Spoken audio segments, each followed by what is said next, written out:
So now we are on to the third law out of the 7 spiritual laws of success. The third law is the law of cause and effect. So essentially, you reap what you sow. Whatever religion you may be, whatever you believe, you intrinsically know the truth that you will always reap what you sow. So in short, whatever you want to create, sow the seeds of it. Whenever you want to see the laws of this world, the best place to look is in nature. So if, let's say the type of success you want is an apple tree, you need to sow the seeds of an apple tree. Those are the seeds that you need to plant into the ground. You're not going to plant orange seeds and expect an apple tree to come up. And see, that's what most of us do. That's what I do. That's what you do. You plant the seeds of destruction. You plant the seeds of mediocrity. And then you wake up 5 months from now and you're like, why am I not successful? Why haven't I achieved this? When it's like you literally planted the seeds. Imagine planting avocado seeds. And then when you see an avocado tree, you're like, man, I wanted plums. Like, honestly, like, stop. Stop it. The way you plant seeds in this life is through your choices. Every choice is planting a seed of an opposite reaction. So become a conscious choice maker, because that's all we have. In our living day, or while we are awake, all we have is choices. Choices to work hard, choices to start the work, or choices to be mediocre, choices to watch Netflix. All we have are choices. At every moment you are making a choice, whether it be conscious or subconsciously. Right now you are making a choice to watch this video. Last night you made the choice to watch, unmentionables. Your current situation in your life is a reflection of the choices that you made in the past. And you may be like, no ways, I didn't make choices to result in me being in this bad position, to be in this terrible position. But the truth is, you did. The choices you made, I don't know why I'm holding this pen, but the choices you made led to where you are right now. And the reason why most of us don't believe that the choices we make result in where we'll be in the future is because we are AFK most of the day.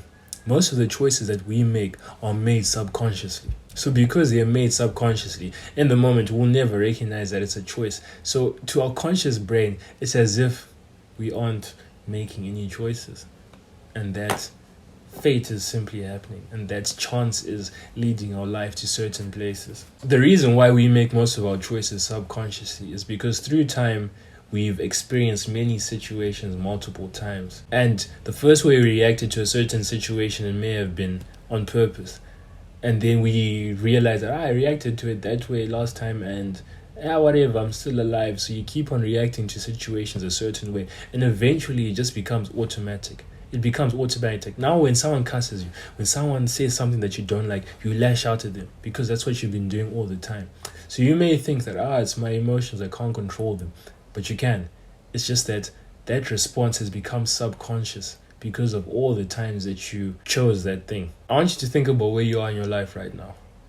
And if you aren't happy about where you are, realize that it's these subconscious sets that have been making these choices, these subconscious choices. So realize that you can't trust your brain to make subconscious choices because it is those subconscious choices that have led to where you are today.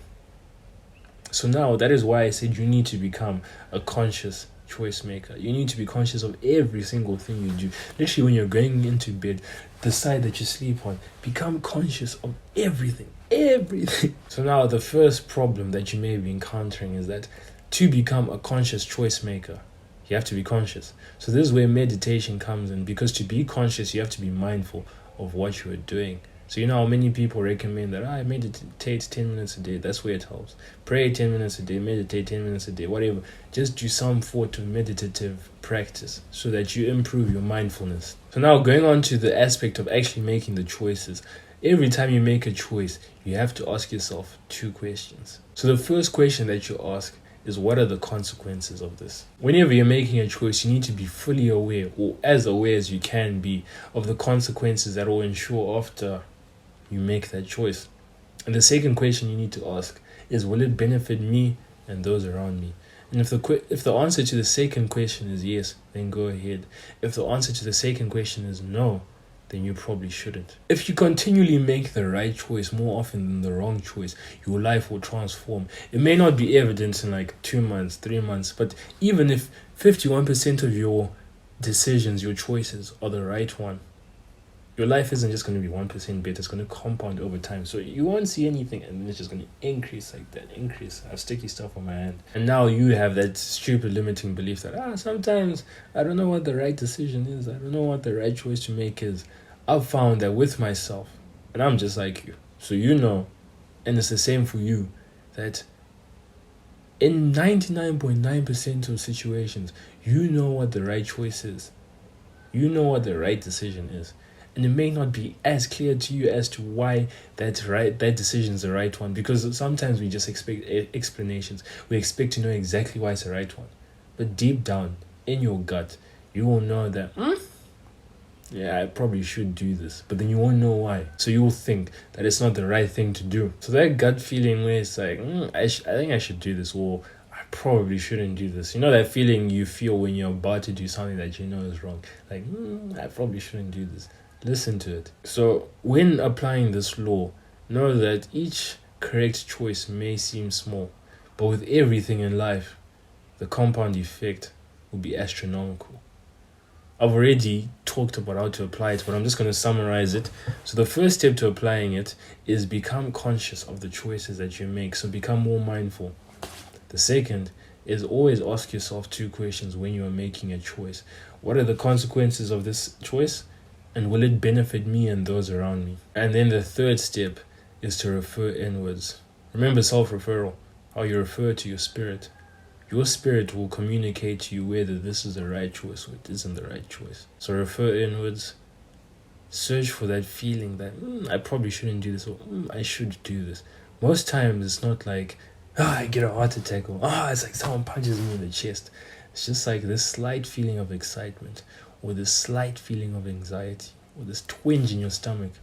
It's not going to be very apparent, like someone's just going to, it'll be subtle. Anyways, that is it for the third law, which is the law of cause and effect.